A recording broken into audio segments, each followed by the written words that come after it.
Now we're going to talk about a TV show, and we're probably going to cry because the show is This Is Us, NBC's hit drama about a couple and their 3 children, and it's almost the law now that every episode leaves viewers wrung out. Not that the show isn't also as joyous as the first episode. We're in young Rebecca and Jack Pearson's bedroom. Wait, is that a glimpse of his bare butt? That's definitely her very pregnant belly. They are expecting triplets, but Jack is also determined they carry out his birthday ritual. How could you possibly want me right now? In any state, my wife, you arouse me. I bet I can make that go away. There's nothing you can say. My water just broke. Yep. Yeah. And off they and we go. They will come home with 3 babies, not in the way they expected. And over the course of 3 seasons, we'll fast forward. The children, played by Sterling K. Brown, Chrissy Metz, and Justin Hartley, known as the Big 3, are in their 30s. Then we're suddenly back in time. Younger actors play them as 3 or 13. Mom and Dad are also thrown back and forward in time. We learn right in the first show, I'm not really giving anything away here, Rebecca, Mom, will show up as a grandparent. Jack will not. This Is Us received 9 Emmy nominations, including a 3rd for Milo Ventimiglia as Jack, the 1st for Mandy Moore as Rebecca. Both join us now. Welcome. Thanks, Thank you Robin. so much. Hi. Mandy, I'm going to start with you. Some would say you've been overlooked. First year, you didn't get nominated, even though your doctor who delivered your children did, Gerald McRaney, who was awesome. And as a friend said to me, but she had the babies. She didn't get nominated. Your thoughts about being nominated now? I mean, it's mind-boggling. It's so weird to be in this conversation. I don't know if you feel this way, Maya, but it's like beyond anything I ever could comprehend. No, because nowadays it's my favorite thing to say, Emmy-nominated Mandy Moore.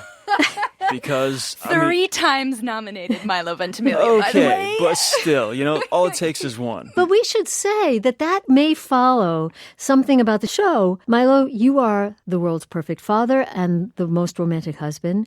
Mandy, you can often be the tortured mom who's exhausted.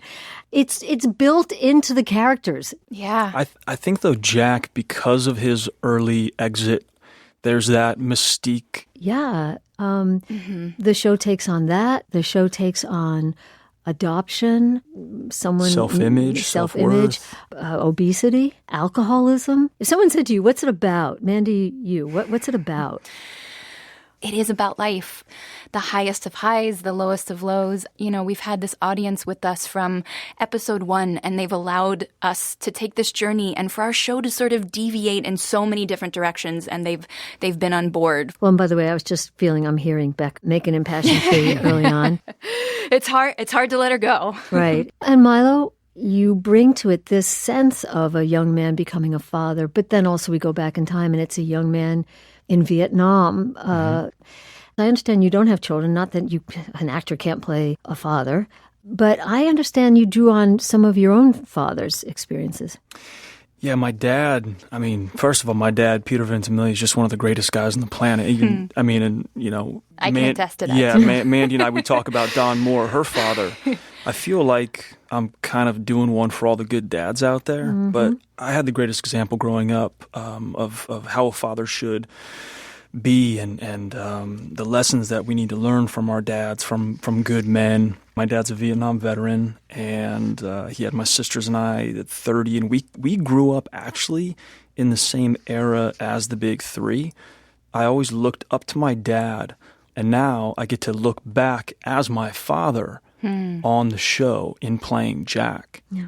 How about the idea that you have to be 9, 10 different characters in one show as you age? Mandy, your character, young mother, and then a much quieter, maybe sadder in some ways, grandmother, because life has happened to you.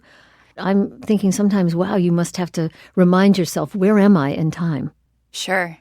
I think I played Rebecca from 16 to 85 last year.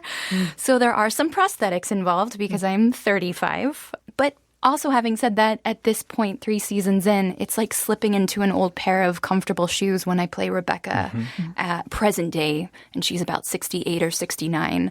Well, and as you say, you were also a young mom. Let's listen to an early scene. Jack and Rebecca, you first bring the big 3 home from the hospital. You're exhausted. The babies are crying. Let's listen. Can you help with him, please? He's being really fussy. We have rooming clubs. Look in their bedrooms. There's not any here. Please just come back in here. I need you to help me, please. Are you laying down, Jack? Can you please check on Kevin? This is such a treat for Milo and I. It's like, this is your life. Well, it is. Revisiting. It's crazy to think back on. Well, how much do you know about what's going to happen? I mean, we do know theoretically how the show ends. Now the writers and Dan Fogelman, who created our show, sort of have to work backwards in a way. And so much of that factors in for us as actors. We need to have many of the answers to questions that they can give us at this point. Except in some ways, I bet you can't give that away. Like Milo, you can't be thinking early on, oh, and then that terrible thing's going to happen in that house, which I'm not going to, but you can't be thinking, you can't show that at all. You can't show that, but the thing is, what Jack has, and I know I kind of feel the same, is an understanding that at some point life is going to end. Yeah. You just don't focus on that. You focus on the life that's immediately happening, and for Jack, it's his wife, and for Jack, it's his kids. So the knowledge that something will happen at some point and he's going to leave us, you don't have to factor that in necessarily. No, you don't. And also, I mean, for Mandy and I, or mostly for what we do, we're in the past. These are memories, touchstones along the way of what the present day big 3 are experiencing. Exactly. They inform our adult actors more than they necessarily inform our stories. Totally. What do you hear from people? I feel like we've become de facto therapists for people on the streets. In all walks of life, people are so lovely and want to come up to us and tell us about their own life or what they relate to the show about and what characters they love and why. Or why weren't you on? I needed my therapy session. Right. Exactly. Well, and do they tell you, some people are saying that's impossible. How could one family have identity issues and obesity and alcoholism? And I'm betting you are meeting people who say, we have all 3. Thank you. Yeah. Oh, yeah. That's the striking similarity to a lot of families out there, I think, is what makes the show so successful. I think that's what makes the show so accessible as well. Yeah, the Pearsons aren't an anomaly. No, not at all. No. By the way, I should say it's also hilarious. You don't want to give the there is levity to the show. Yeah. It's So not hilarious. just super emotional. And it's addictive. But I just want to talk to you both quickly about your other lives. Mandy, there's a storyline for you on the show. Your character is a thwarted performer. You are a performer. We remember when you first broke out on the music scene 20 years ago with Candy. Let's listen. Oh, God.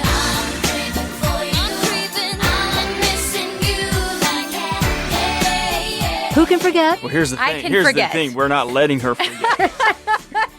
I just crawled under the table, FYI. She did. 20 years ago. Yeah, but I was a baby. but you get to sing beautifully on Thank This you. Is Us. And here's a bit of Invisible Ink that you performed on the show. Turns out all my mistakes were forgivable, and the time I spent lost was a sign. Well, now you, and I understand Chrissy Metz, who also sings beautifully, you are releasing new music. This has brought you back to your music career. Yeah. And just the mother-daughter connection between Rebecca and Kate, that they have, the love of music in common. To overcome the tension, the mother-daughter tension. I'm sure no one's relating to that. And Milo, you have a new movie out, The Art of Racing in the Rain, based on the unbelievably popular book. Hey, look, it's a story about a devoted father, probably best father ever. I mean, you have said it's a different version of the man you're already playing, a good guy. I guess you are. As you said, you're out there making the case for good fathers. I try. I mean, with everything kind of going on in the world right now, I think we actually need the attainable superhero. I think we need to not have the guys that are in capes with superhuman powers to be looked up to only. I think we need the guys that look like our neighbors, look like our fathers, look like our brothers and our sons. We need, good guys to stand up.